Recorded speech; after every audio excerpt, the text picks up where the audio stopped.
I think that the main danger nowadays of studying Kabbalah is not the potential of insanity, death, or heresy, but more just a confusion and a lack of an ability to really utilize the information in an effective way. Processed food versus authentic, versus real food. You can get certain things out of processed food, but at the end, it's not food. And the net result is that your body will not be able to process it fully, and you won't be able to integrate the nutrients in the healthiest way. So too, I find that a lot of the packaging of Kabbalah that's out there nowadays is got a serious admixture of unhealthy components and non-real components.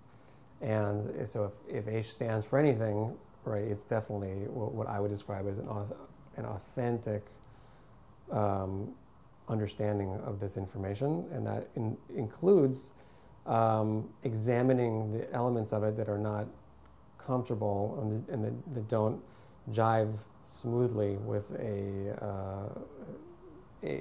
contemporary desire for the information to look this way or that way.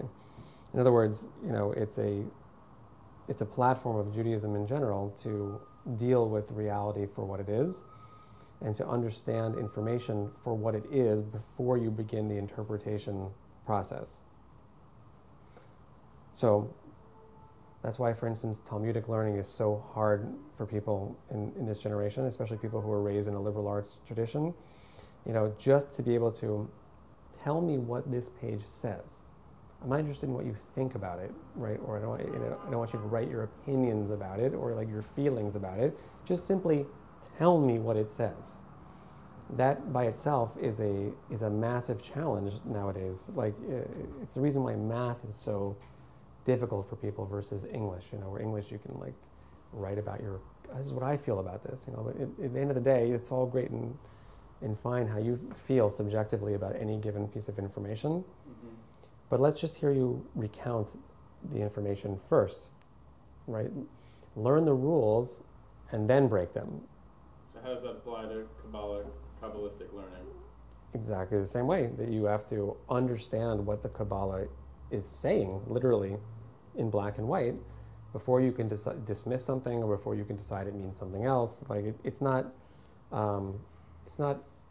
poetry that is subject to anyone's whimsy. This is what I think it means. This is what I think it means. It's we can get there, but you have to have the credentials to get there. And in order to do that, you have to be willing to hear what the Kabbalah has to say on all subjects. And I personally believe that unless a person is willing to do that, they're not engaged in a Kabbalistic study and they're not engaged in a search for truth.